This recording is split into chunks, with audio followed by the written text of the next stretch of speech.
Sveicināti jaunā video. Šodien mēs mainīsim ūdens sūkni automašīnai, kas kā 12 šāda te. Sāka veidoties peļķīti zem mašīnas. Lūk, tas tur mums jau antifrīzes ir, un paskatoties, no kurienes viņš tek. Kamerā iespējams neredzēs, bet no turienes viņš arī tek un aiziet līdz lejai. Tātad, kas mums primāri ir vajadzīgs? Mums vajadzīga ir šāda šļauka, ko pieslēgt pie radiatora apakšas, lai mēs varētu nolaist antifrīzu. Tad tirkšķatslēgas puscolu, lai atlaistu siksnas. Tad tālāk, laikam jau pa faktām skatīsimies. Ja pareizi atceros, bija 8, 13 un 12 vajadzīga, un pa lielu tas bija arī viss. Tā, sākumā nolaidīsim antifrīzu.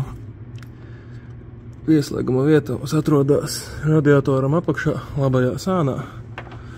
Savienojums līdzīgs kā pneimatiskais savienojums. Un tā viņš arī sāk ticēt. Kamēr tiek, sākam jaukt. Tātad Volvo automašīnām ir divas siksnas. Viena spriegojās labajā pusē, tā piedzen mums jau ūdens sūkni un termomuftu tur dziļāk. Un tad ir otrā, kas piedzen kondicionieru, kompresoru un generatoru. Lai atlaistu vaļā, mums sanāk iekšā ir spriegotājs tur dziļāk. Der uzreiz puscaulīgais tirkšķīts. Un spriegotājs attiecīgi jānobloķē no šejienes. Lūk. Tur ir caurumtiņš. Gan man aizies abās rokas. Tā, tad tur ir spriegotā bloķētājs. Tālāk ņemam no siksnu, protams, pārbaudīšu arī visus ruļļus, jo šāds darbs tiek veikts.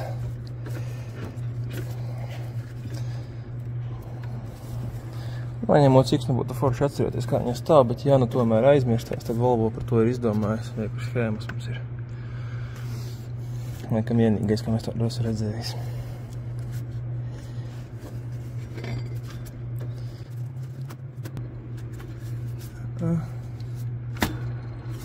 Gultņi šeit arī, ruļļi būs arī jāmaina. Dzirdat, ka skan gultņi. Pēc tos arī ņemsim nost, lai noņemtu spriegotāju un šo pavadošo rullīti. Jāatskrūvē tur 3 skrūvītes. Tā, atskrūvējot tās 3 skrūvītes, nekas cits vairāk nav jāņem nost. Iznāk spriegotājs un pavadošais rullīts ar kronšteinu visu. Šeit viņam ir beigas. Tad siksnu paņēm, vajadzētu paņemt malā, man viņas ir jāmaina, tāpēc viņi izņem vispār ārā.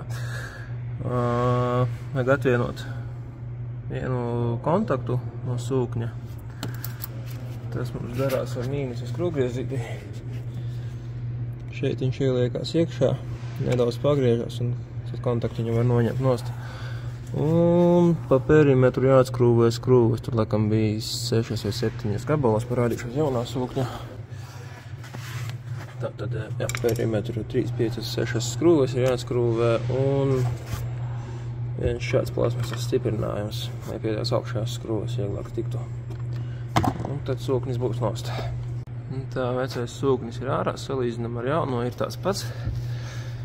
Skaties, Volvo automašīnām ūdens sūknis strādā uz līdzīga principa, kā arī kondicioniera kompresors. Attiecīgi vidējā asīte, kad vajag tad stāv. Kriemelis riņķi griežas. Šeit padodās elektrība. Kriemelis saslēdzot kopā ar asīti, un tad sāk darboties sūknis tikai. Tā, pirms liekam virsū jauno sūkni, sodīgi ir satīrīt, protams, plaknes blīvējošās. Es viņas parasti tīru ar šādu slīpējumu lupatiņu, lai nesabojātu korpusu. Tā blīvējošās plaknes būs satīrītas. Varam likt jauno sūkni virsū. Un kopā salikt, protams, kā vienmēr viss atpakaļceļā. Uzliku sūknīti. Devēju neaizmirstu pielikt. Vadu uz atsienam ar samulcējām, kur pārkniebām. Rullīšas samainīju. Pieskrūvējām atpakaļ ar 3 skrūvītēm, uzliekam siksnu. Tagad jāsalja antifrīzs. Jāiedarbina, jāizsilda līdz darba temperatūrai. Tālāk ir jāatļauj atzist. Jāpārbauda līmenis, jāpārbauda noplūdes un ja viss labi, tad braucam.